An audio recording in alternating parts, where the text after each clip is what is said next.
Hey guys, welcome back to my new vlog and আজি টপিকটো হ'ব ইলেক্ট্ৰিচিটিৰ ওপৰত অ'কে তো ইলেক্ট্ৰিচিটি এজন মানুহৰ নাম আছে নিকোলা টেছলা অ'কে আপোনালোকে সকলোৱে গম পাইছে নিকোলা টেছলা কোন হয় আৰু তেওঁ এইটো কি যে ইলেক্ট্ৰিচিটিৰ বিষয়ে মানে কৰিছিল মানে ইনভেনশ্যন কৰিছিল আৰু হা তো ইলেক্ট্ৰিচিটি ইনভেনশ্যন কৰাৰ আগতে কি যে আৰু দুটা নাম আছে নিকোলা টেছলাৰ ভিতৰত আৰু দুটা মানুহৰ নাম আছে GREAT গ্ৰেট মাইণ্ড তাৰপিছত আৰু এজনৰ নাম আছে Thomas Edison okay Thomas Edison মানে যোনে ইলেক্ট্ৰিচিটি এইটো বাল্ব যে লাইটৰ বাল্ব সেইটো মানে কৰিছিল মানে ইনভেনশ্যন কৰিছিল আৰু হা 300+ ইনভেনশ্যন অ'কে তাৰপিছত ইয়েৰটো আছিলে 7 জুন 1943 নিউ য়ৰ্কাৰ hotel 33 floor room number 3327 last 10 years billion mind legendary engineering the lost modern electrical world আপোনালোকে এইটো কথা গম নাপাই চাগে যে নিকোলা টেছলা কোন চনত জন্ম হৈছিল তো মই ইয়াত কৈ দিছোঁ নিকোলা টেছলা জন্ম হৈছিল 10 জুলাই 1856 আৰু তেওঁ যেতিয়া জন্ম হৈছিল তেওঁৰ নামটো কি দিয়া হৈছিল আপোনালোকে গম পায় তেওঁ জন্ম হওঁতে নামটো দিয়া আছিল চাইল্ড অফ ডাৰ্কনেছ বুলি দিয়া হৈছিল তেওঁৰ নামটো আৰু তেওঁ মাক বাপেকে ভাবিছিল তেতিয়া যেতিয়া সি জন্ম হৈছিল নিকোলা টেছলা তেতিয়া মাক বাপেকে ভাবিছিল যে মোৰ ল'ৰাটো ডাঙৰ হ'লে ইঞ্জিনিয়াৰ বনিব আৰু কিবা ইঞ্জিনিয়াৰিঙৰ কামো কৰিব কিন্তু নিকোলা টেছলা বহুত চোকা আছিল বহুত মানে তেওঁ ইমানে মাইণ্ডটো মানে তাৰ মাইণ্ডটো ইমানেই বেছি শ্বাৰ্প আছিল ন তেওঁ সৰু সুৰা বস্তুবোৰ মানে একদম কেলকুলেশ্যন কৰি ল'ব পাৰিছিল সৰু সুৰা হওক বা ডাঙৰ অংকই হওক সৰু সুৰা অংকই হওক তেওঁ বহুত চোকা আছিল মানে তো নিকোলা টেছলা মানে এটা ভায়েক এটাও আছিল মানে যিহেতু আপোনালোকে গম নাপাই চাগে মই গম পাওঁ অকল তো নিকোলা টেছলা এটা ভায়েক এটা আছিল সেই ভায়েকটো এদিন মানে ঘোঁৰা এটাত মানে বহি কিনি মানে ক'ৰবালৈ গৈছিল সেই যেতিয়া ঘোঁৰাটোৰ পৰা যেতিয়া পৰি গ'ল তেতিয়া তাৰ ভায়েকটো মানে ডেড হৈ গ'ল অনলি 5 yearsতে তেওঁ মানে ডেড হৈ গ'ল তেতিয়া নিকোলা টেছলাই মানে বহুত মানে মনত দুখ পাইছিল যে এনেকুৱা কেলে হ'ল কি হ'ল তেওঁ মনত সেইটোৱে ভাবি আছিল ভাঙি গৈছিল ভিতৰৰ পৰা পূৰা একদম কান্দি গৈছিল অ'কে তাৰপিছত টেছলা ফাদাৰ অ'কে তেওঁ ফাদাৰে মানে কিবা এটা কাম কৰিছিল আৰু সেই PRIEST প্ৰিষ্ট প্ৰিষ্টত কাম কৰিছিল আৰু হা তাৰপিছত তাৰ মাকে ক্ৰাফ্ট টুল মেকানিকেল মানে মাকেও কাম কৰিছিল অ'কে আকৌ কি যে বাপেকেও কাম কৰিছিল মাকেও কাম কৰিছিল years 1862 city of GOSPIC okay school started mind sharp মানে যেতিয়া তেওঁ স্কুলত দিছিল তেতিয়া তেওঁৰ মাইণ্ডটো বহুত শ্বাৰ্প আছিল এতিয়া অলপ আগতে মই কৈছিলোঁ হয় নাই তেতিয়া তেওঁৰ মাইণ্ডটো বহুত শ্বাৰ্প আছিল একদম ইমানেই শ্বাৰ্প আছিল ন তেওঁ কোনো এটা ষ্টুডেণ্টে মানে তেওঁ হৰাবও নোৱাৰিছিল মানে কোনো এটা তাৰ লগত মানে তাৰ ব্ৰেইনৰ লগত মানে কোনো লাগিব নোৱাৰিছিল তেওঁৰ মাইণ্ডটো বহুত শ্বাৰ্প আছিল মানে এবাৰ এনেকুৱা হৈছিল যে ফিজিক্সৰ ক্লাছত মানে তেওঁক মানে কিবা অংক কৰিবলৈ দিছিল তেওঁ অংকখিনি এনেকুৱা অংককে কৰিলে ন তেওঁ কেলকুলেশ্যনটো নিজৰ ব্ৰেইনৰ পৰাও কৰিব পাৰিছিল তেতিয়া মানে টিচাৰে ভাবিলে যে টেছলাই চিটিং কৰিছে চিটিং কৰাৰ কাৰণে তেওঁক মানে উলিয়াই দিয়া হৈছিল তেতিয়া টেছলাই কিন্তু বেয়া নাপালে কিন্তু টেছলাই কিন্তু সেই অংকটো নিজৰ ব্ৰেইনৰ পৰা কৰিছিল কেলকুলেশ্যনটো একদম নিজৰ ব্ৰেইনৰ পৰা কৰি কিনি উলিয়াই ল'ব পাৰিছিল তেওঁ ইমানেই চোকা আছিল যে তেওঁ কোনো একো কৰিব নোৱাৰিছিল তেওঁ সদায় মানে A+ পাইছিলে মানে A+ A গ্ৰেড পাইছিল সদায় A গ্ৰেড তেওঁ বহুত চোকা আছিল বিলিয়ন মাইণ্ড ইমানে বেছি ভাল আছিল ন পঢ়াত বিলিয়ন মাইণ্ড বুলি ক'ব পাৰি তেওঁক আকৌ ইয়েৰটো আহিলে 1870 ফিজিক্স আৰু মেথামেটিক্স ফিজিক্সৰ বিষয়ে এতিয়াতো ক'লোঁ এতিয়া মেথামেটিক্স অংক বিষয় তো মেথছতো তো মেথছতো তেওঁ তেতিয়া এনেকুৱাই আছিল, মেথছতো বহুত চোকা আছিল। যেনেকৈ ফিজিক্সত চোকা আছিল তেনেকৈ মেথছতো চোকা হয়। আৰু মেথছততো ক'বলৈ গ'লেতো অংক চংকটো তেওঁতো বহুত চোকা, মানে এটা অংক কৰিবলৈ দিলে একদম গোটেইখিনি অংক কৰি দিব পাৰিব তেওঁ বহুত চোকা আছিল মানে, সেই তেনেকুৱাই। আৰু Tesla, France and German, okay. 3 years 4 years graduation complete, মানে 3 বছৰ 4 বছৰতে তেওঁ মানে গ্ৰেজুৱেশ্যন কমপ্লিট কৰি শেষ হ'ল মানে তেওঁ 3 বছৰ 4 বছৰতে তেওঁ গ্ৰেজুৱেশ্যন কমপ্লিট কৰি কিনি পাৰ কৰাই দিলে। ইমান কম বয়সতে পাৰ কৰালে, দেখিলে। আমিতো গ্ৰেজুৱেশ্যন কমপ্লিট কৰোঁতে কিমান দিন লাগিব আৰু Nikola politically institute electrical engineering student, মানে তেওঁ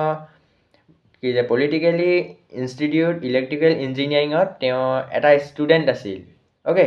মানে তাতো তেওঁ বহুত ভাল আছিল, ষ্টুডেণ্ট আছিল। আৰু তাতো মানে পঢ়াত বহুত বেছি ভাল আছিল। তেওঁ পঢ়াটো নেৰিলে, কিন্তু তাতো পঢ়াত বহুত বেছি ভাল আছিল। তাৰপাছত কি হ'ল, হঠাতে এনেকুৱা এদিন এটা কথা আহিলে, তেওঁ মানে কলেজ ড্ৰপ আউট হ'বলৈ হ'ল। মই কৈ দিছোঁ এইটো কি হয়, NERVOUS,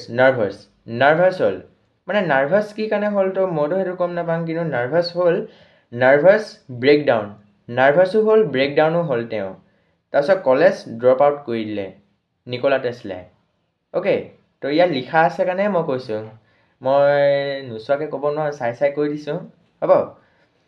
তাৰপিছত ইয়েৰটো আছিল 1881, তাৰপিছত bread past, okay. American telephone exchange, okay. তাৰপিছত DRFTSMAN, AC current force, okay, AC current force. তাৰপিছত Nikola one day brand ROTAING, ৰোটেটিং MAGNENTIC, ৰোটেটিং মেগজিং feel কৰিছিল তেওঁ। মানে তেওঁ কিবা এটা ভাবি আছিল, মানে এনেকুৱা এটা মানে কাৰেণ্টৰ মানে কিবা এটা কাম কৰিম নেকি, এনেকুৱা এটা কাৰেণ্টৰ মানে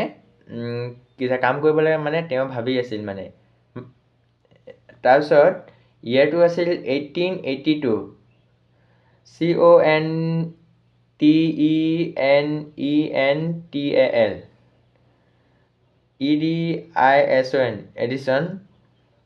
কোম্পানী জব, মানে কোম্পানী এটাত মানে জব পালে মানে তেওঁ, অ'কে। তাৰপিছত নিউ ইণ্ডাষ্ট্ৰি ইনডোৰ লাইট ইণ্ডাষ্ট্ৰিছন, okay. 2 years, year 1884, Tesla America AC power, longest distance. AC power মানে লংগেষ্ট, মানে দীঘল ডিষ্টেঞ্চটো, একদম দীঘলীয়া ডিষ্টেঞ্চ, অ'কে। সেইটো বিষয়ে দিছে, দীঘলীয়া ডিষ্টেঞ্চ মানে বহুত দীঘল মানে লং ডিষ্টেঞ্চ, অ'কে। তাৰপিছত physics formula to inventor DC lights. তাৰপিছত আহিলে $5,000, অ'কে, পইচা $5,000, DC জেনেৰেশ্যন প্লেন ইম্পৰ্টেণ্ট। তেওঁ মানে আচলতে ইমানেই বেছি মানে কাম কৰিছিল, তেওঁ দিন ৰাতি মানে কাম কৰিছিল, দিনে ৰাতি সেই ওপৰটোতে AC কাৰেণ্টৰ ওপৰত মানে কাম কৰিছিল। AC কাৰেণ্টৰ ওপৰত বহুত দিনে ৰাতি কষ্ট কৰিছিল। তেওঁ 10টা বজাত উঠিছিল, তেওঁ মানে 10টা বজাৰ পৰা 5টা বজালৈকে মানে তেওঁ কাম কৰিয়ে আছিল। যেতিয়ালৈকে তেওঁ কামটো শেষ নহয় তেতিয়ালৈকে তেওঁ কৰিয়ে আছিল সেই কামটো। তাৰপিছত AC কাৰেণ্ট আৰু DC current, war of current, AC current আৰু DC কাৰেণ্ট মানে ৱাৰ হৈছিল মানে। তাৰপিছত 1885 টেসলা ইলেক্ট্ৰিচিটি কোম্পানী মোৰ লাষ্ট লাষ্ট নহয় লষ্ট LOST লষ্ট লিখা আছে হা মই লাষ্ট বুলি কৈ পাইছিলোঁ চৰি ৰবট LAME লেম SBALVEL অ'কে এইটো এটা মানে মানুহৰ নাম আৰু হা তাৰপিছত ইয়াৰ 1886 education science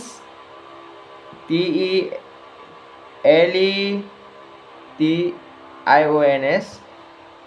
or machine knowledge okay May 1888 মানে তেওঁ আৰু এজন মানুহৰ নাম আহিলে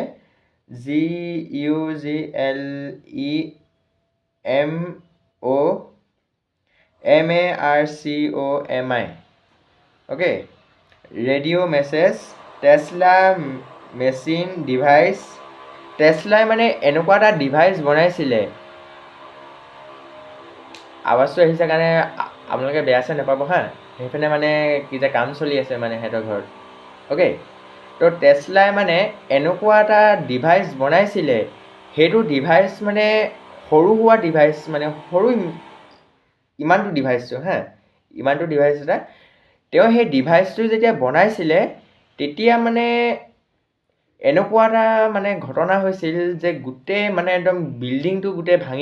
ভাঙি যাবলৈ লৈছিল গোটেই একদম আৰ্থকুইক আহি গৈছিলে একদম এটা ডিভাইচে মানে যদি ইমান ডাঙৰ আৰ্থকুইক আনি দিব পাৰে সেইটো কোনো ভবাই নাছিল মানে টেসলাই মানে এনেকুৱা এটা ডিভাইচ বনাইছিল তেওঁ সেই ডিভাইচটো মানে এটা বিল্ডিঙত লগাই চাইছিল যে এইটো কি যে এই বিল্ডিংটো হিলে না নিহিলে মানে যেতিয়া সেই বিল্ডিংটো যেতিয়া হিলিবলৈ ধৰিলে তেতিয়া টেসলাও ভয় খাই গ'ল যে তেতিয়াহ'লে গোটেই দেখোন কি যে পৃথিৱীখন দেখোন গোটেই একদম হিলি থাকিব দেখোন মানে এটা ডিভাইচে গোটেই বিল্ডিং হিলাই দিব পাৰিছিল সেই টেসলাই সেই ডিভাইচটোৱে মানে গোটেই একদম হিলাই দিব পাৰিছিলে একদম পৃথিৱীখনৰ একদম সেই তেনেকুৱা কথাটো তো ইয়াত দিয়া আছে মানে ডিভাইচটো 783HZ অ'কে 33.88HZ অ'কে তো তেওঁ মানে একচুৱেলি এটা কথা এটা হ'ল তেওঁ যেতিয়া সেই ডিভাইচটো যেতিয়া লগাইছিল তেতিয়া মানে সেইটো নাজানিছিল যে কি যে এনেকুৱা এটা সৃষ্টি হ'ব বুলি অ'কে এনেকুৱা এটা ঘটনা হ'ব বুলি তেওঁ গোটেই মানুহখনে হেৰাণ হৈ গৈছিল যে তেওঁ এইটো ডিভাইচ কেনেকৈ বনাব পাৰিলে তেওঁ মানে বহুত মানে কষ্ট কৰিলে বহুত মানে ইনভেনশ্যন কৰিলে ডাঙৰ ইনভেনশ্যন কৰিলে ডাঙৰ মানে কি যে ইলেক্ট্ৰিচিটিৰ ওপৰত মানে কাম কৰিবলৈ ধৰি গ'ল আৰু অ'কে চ' গাইজ আজিৰ কাৰণে ইমান অকণমানে ভিডিঅ' আছিলে আকৌ এবাৰ লগ পাম পুনৰ এটা নতুন ভিডিঅ'ত আৰু আজি এইটো ভিডিঅ' চাই আপোনালোকে কেনেকৈ পালে লাইক কৰিব কমেণ্ট কৰিব শ্বেয়াৰ কৰিব নাপাহৰিব আৰু আজি প্ৰথমবাৰৰ কাৰণে মই মানে কি যে নিকোলা টেসলাৰ ওপৰত মানে কি যে ভিডিঅ' এটা বনাই কিনি মই আপোনালোকক কৈছিলোঁ তো ইয়াতো কিবা ভুল চুল হৈ যাব পাৰে হা তো যদি ভুল চুল হৈ যায় তেতিয়া ক্ষমা কৰি দিব আৰু হা আজিৰ কাৰণে থৈছোঁ আকৌ এবাৰ লগ পাম পুনৰ এটা নতুন ভিডিঅ'ত বাই বাই